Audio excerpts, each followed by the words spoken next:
पूर्णमिदं पूर्णात् पूर्णमुदच्यते पूर्णस्य पूर्णमादाय पूर्णमेवावशिष्यते।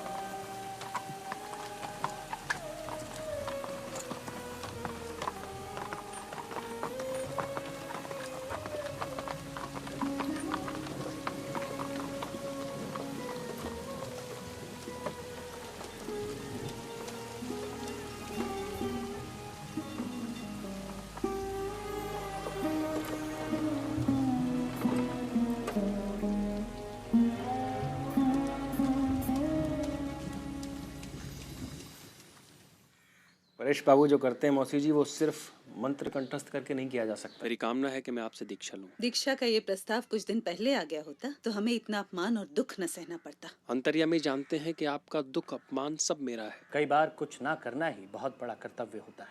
बोलो ललिता, ब्रह्मो समाज की इस दुर्गति का इतिहास क्या तुम्हारे साथ हमेशा के लिए जुड़ जाएगा? दीदी, एक आदमी आए हैं। विनय बाबू है क्या? नहीं नहीं, एक लंबा चौड़ा सा आदमी है। अंदर भेजो।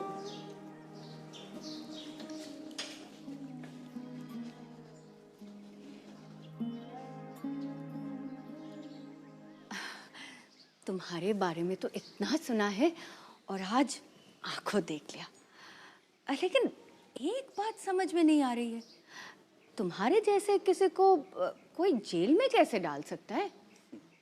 आप जैसे लोग अगर मैजिस्ट्रेट होते तो जेलों में तो सिर्फ चूहे और चमगादड़ ही रहते। नहीं, देखो दुनिया में चोर और जुआरियों की कोई कमी नहीं है, और वो मजिस्ट्रेट उसकी आंखें नहीं थी क्या? और तुम तो ऐसे वैसे आदमी भी नहीं हो, तुम तो भगवान के आदमी हो, वो तो तुम्हारे चेहरे से ही पता चलता है। अरे जेल है उसका मतलब ये है कि किसी को भी पकड़ के जेल के अंदर कर दे? आदमी के चेहरे की तरफ देखकर कहीं भगवान का रूप ना दिखाई दे जाए, इसीलिए तो मैजिस्ट्रेट कानून की किताबों की तरफ देखकर काम करते हैं। नहीं तो लोगों को कोड़े, जेल, फांसी, काला पानी की सजा देकर भला क्या उन्हें नींद आती? क्या वो कुछ खा पाते? मुझे जब भी फुर्सत मिलती है मैं तो राधा रानी से तुम्हारी किताबें पढ़वा कर सुनती हूँ। कब तुम्हारे मुंह से अच्छी अच्छी बातें सुनूंगी, इतने दिनों से आस लगाए बैठी हूँ। मैं तो मूर्ख अनजान औरत हूँ, बड़ी दुखी हूँ बेटा, पर तुमसे कुछ ज्ञान पा सकूंगी इसका मुझे पूरा विश्वास है। आज कुछ तो खाकर जाना होगा। देखो घर में जो कुछ भी है उसे थोड़ा मुंह मीठा कर लो। देखो तुम्हारे जैसे ब्राह्मणों को मैंने बहुत दिन से कुछ नहीं खिलाया, लेकिन अगली बार जब आओगे तो पूरा भोजन करके जाना होगा, ये मेरा निमंत्रण है। हाँ बैठो बैठो, मैं आती हूँ।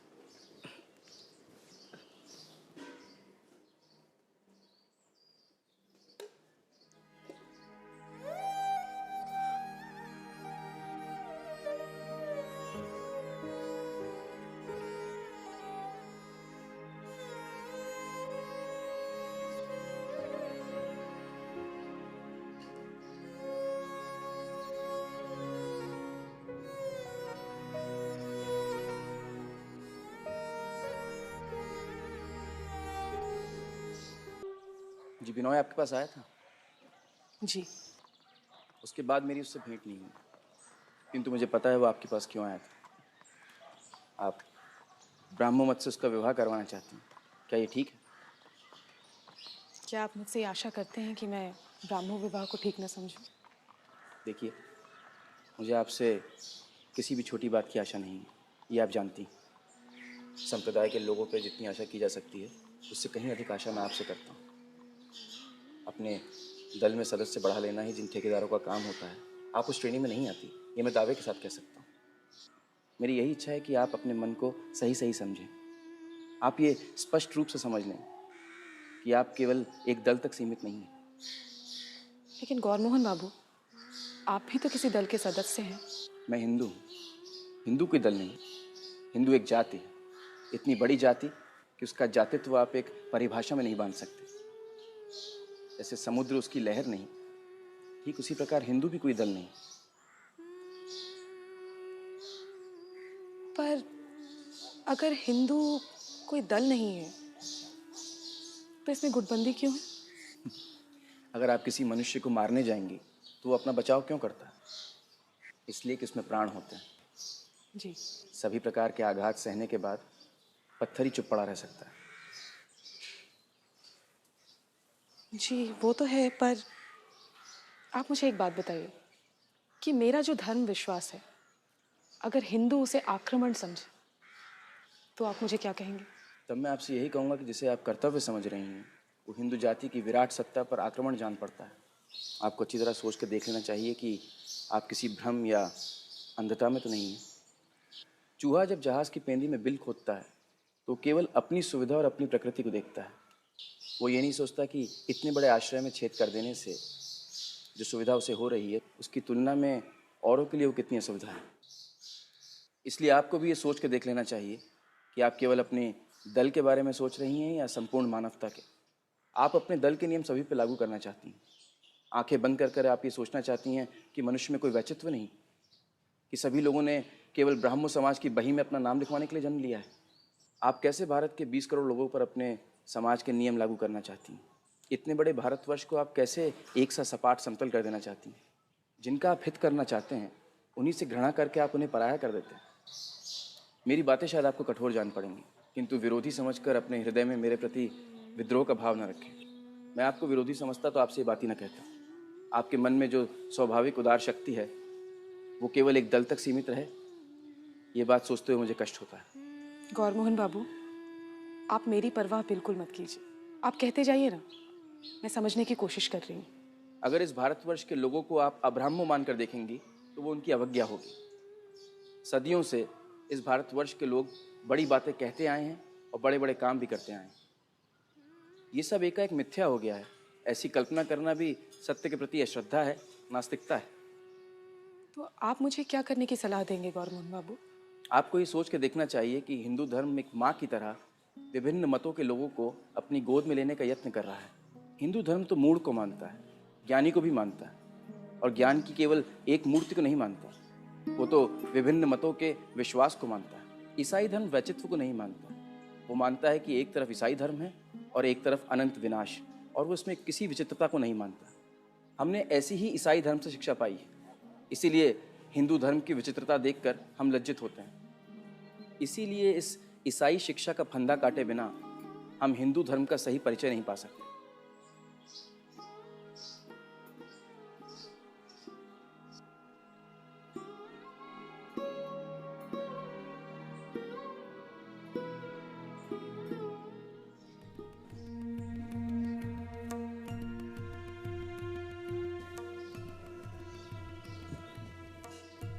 पानू बाबू, आज मुझे माफ़ कीजिएगा, आज आपसे बातचीत नहीं हो पाएगी। क्यों नहीं हो पाएगी? देखिए, आप कल बाबा के घर आ जाइए, वहीं पर बात हो जाएगी। ओह, आज तुम्हारे यहाँ कोई आया हो शायद। मैंने आपसे कहा ना कि आज मुझे सुविधा नहीं है। आज मुझे क्षमा कीजिए। गौरमोहन बाबू की आवाज़ सुनाई पड़ी। वो यही है क्या शायद? जी है। ये तो अच्छा हुआ, मुझे उनसे ही बात करनी थी। अगर तुम किसी खास काम में व्यस्त हो तो मैं उन्हीं से बात कर लेता हूँ।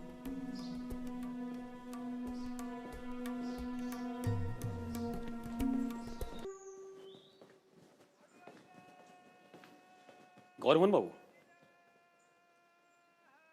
कुछ दुबले दिख रहे हैं। जी हाँ, कुछ दिनों से दुबले होने का इलाज चल रहा था। सुना बहुत कष्ट उठाना पड़ा आपको। जितना सोचा था उससे अधिक नहीं। मुझे आपसे विनय बाबू के बारे में कुछ बात करनी थी। आपने तो सुना ही होगा, अगले इतवार को वो हमारे ब्रह्मो समाज में दीक्षा लेने का आयोजन कर रहे हैं। जी नहीं, मैंने ऐसा कुछ नहीं सुना। आपकी सहमति है इसमें? बिनॉय को मेरी सहमति की आवश्यकता नहीं। अच्छा, आपको क्या लगता है विनय बाबू सच्चे विश्वास के साथ इसके लिए तैयार हुए हैं? देखिए, जब उन्होंने एक बार हामी भर दी है तो आपका प्रश्न निरर्थक है। नहीं, प्रवृत्ति जब प्रबल हो उठती है तो हमें सोचने का अवसर ही नहीं मिलता कि हम क्या विश्वास करते हैं क्या नहीं। मानव चरित्र तो आप जानते ही हैं। मानव चरित्र के विश्लेषण में मैं अनावश्यक समय नष्ट नहीं करता। देखिए, मेरा मत और समाज दोनों आपसे अलग है, लेकिन फिर भी मैं आपका बहुत सम्मान करता हूँ, क्योंकि मैं जानता हूँ आपका विश्वास सत्य है या मिथ्या, लेकिन कोई भी प्रलोभन आपको उससे डिगा नहीं सकता। पानू बाबू, मेरे लिए आपने जो ये थोड़ा सा सम्मान बचा के रखा है, क्या उसका मूल्य इतना अधिक है कि उससे वंचित होकर बिनॉय का कोई भारी नुकसान हो जाएगा? अच्छाई और बुराई दोनों अलग अलग चीज़ें हैं। उसका मूल्य अगर आप श्रद्धा और अश्रद्धा पर रखना चाहें तो रखें, किंतु दूसरों को उसे मानने के लिए ना कहें। अच्छा, इसका फैसला अगर अभी ना भी हो तो कोई बात नहीं, लेकिन मैं आपसे पूछता हूँ, विनोई बाबू जो परेश बाबू के यहाँ विवाह करने की तैयारी कर रहे हैं, आप क्या उसमें बाधा नहीं डालेंगे? बिनॉय के बारे में मैं आपसे बातचीत क्यों करूं? आप तो मानव चरित्र के विश्लेषण में काफ़ी रुचि रखते हैं, तो आपको तो पता होना चाहिए कि बिनॉय मेरा बंधु है, आपका नहीं। इससे मेरे ब्रह्मो समाज का भी ताल्लुक है, इसीलिए मैंने ये बात उठाई है। किंतु मैं तो ब्राह्मण समाज का कोई नहीं हूँ, इसलिए आपकी ये दुश्चिंता व्यर्थ है। सुचरिता, तुमसे एक खास बात करनी है, जरा अंदर चले। आपकी माँ कैसी है गौरमोहन बाबू? जी ऐसा तो कभी हुआ नहीं कि वो ठीक ना हो। अच्छे से रहना उनके लिए कितना सहज है ये मैं देख आई हूँ। एक दिन बैठक में मैंने कुछ आपकी रचनाएं पढ़ी, वो शायद आपकी बचपन की रचनाएं होंगी। जी हाँ, बचपन की हैं। कुछ लोगों का बचपन जल्दी समाप्त हो जाता है और कुछ का चलता रहता है। आपके लिए जलपान तैयार है, अंदर चले। वो मौसी तो पानू बाबू के सामने आएंगी नहीं, इसलिए आपकी प्रतीक्षा कर रही है। आइए। आज्ञा दीजिए पानू बाबू।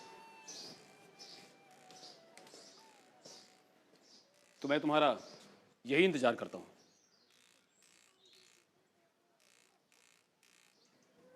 व्यर्थ में इंतजार करके क्या होगा पानू बाबू? आज मैं आपको समय नहीं दे पाऊंगी, माफ कीजिएगा।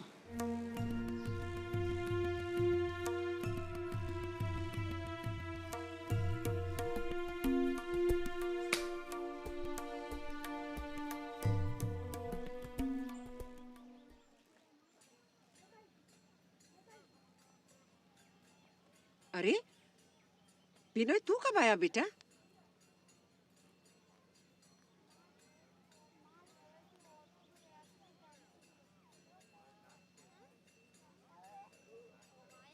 माँ, मैं कल ब्रह्म समाज में दीक्षा लूंगा। क्यों बिनु? दीक्षा लेने की क्या जरूरत है बेटा? जब भी मैं देव मूर्ति को प्रणाम करता हूँ तो मुझे न जाने कैसी शर्म आती है। धर्म को लेकर आज तक मैं जो भी तर्क करता रहा हूँ वो धर्म की तरफ से नहीं, दल की तरफ से करता रहा हूँ। जब धर्म के प्रति सच्चा आकर्षण नहीं होता है ना, तब ऐसा ही होता है बेटा। तब धर्म भी मान, पैसा, वंश की तरह अहंकार की सामग्री बन जाता है। हाँ, और तब हम ये भूल जाते हैं कि हम धर्म की बात कर रहे हैं और सिर्फ ये सोचकर लड़ते हैं कि हम हमारे धर्म की बात कर रहे हैं। मैं भी ऐसा ही करता रहा हूं। जहां तक मेरा विश्वास नहीं पहुंचता, मैं भक्ति का ढोंग करता रहा हूं और बार बार शर्मिंदा होता रहा। तो बेटा, इस नए विश्वास के साथ तू हमारे समाज में नहीं रह सकता। रहूंगा तो वो धोखा होगा माँ। धोखा दिए समाज में रहने का साहस नहीं है, और जब समाज के लोग सताएंगे तो उसे सहता हुआ रह सकता है। माँ, जब मैं हिंदू समाज के मतों में यकीन ही नहीं करता तो। बेटा, जब हिंदू समाज में 333 करोड़ मत चलते हैं तो क्या तेरा एक मत नहीं चलेगा? और यदि हमारे समाज के लोग ही कहें कि मैं हिंदू नहीं हूं, तो क्या मैं जबरदस्ती ये कहता फिरूं कि मैं हिंदू हूं? बिनोय बेटा, हमारा समाज तो मुझे भी ईसाई कहता है। मेरा तो उनके साथ उठना बैठना खान पान कुछ भी नहीं है, तो फिर मैं उनकी परिभाषा क्यों मानूं? जो मेरे लिए उचित है उसके लिए कहीं जाकर छिप जाना मैं गलत मानती हूँ। देख बिनोय, इस मामले में मैं तुझे कोई बहस नहीं करने दूंगी। तू मुझसे कुछ भी छुपा नहीं सकता है।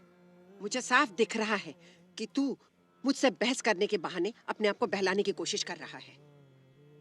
बेटा, इतने महत्व के मामले में अपने आप को धोखा मत दे। लेकिन माँ, मैंने चिट्ठी लिखकर वचन दे दिया है कि मैं कल दीक्षा लूंगा। नहीं बेटा, ये नहीं हो सकता है। अगर तू परेश बाबू को जाकर समझा कर कहेगा तो वो तुम पर कभी जोर नहीं डालेंगे। परेश बाबू का इस दीक्षा के लिए कोई उत्साह नहीं है। वो इस अनुष्ठान में शामिल नहीं होंगे। तो फिर इसमें इतनी चिंता करने की क्या बात है? नहीं माँ, बात पक्की हो चुकी है, वापस नहीं हो सकती, किसी तरह नहीं। इधर आ, बैठ यहाँ बेटा।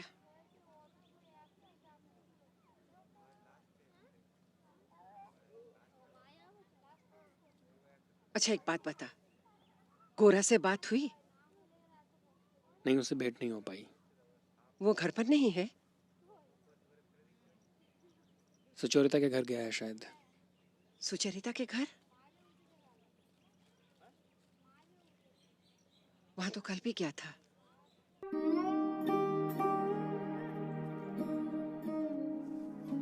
मैं कल फिर आता हूँ।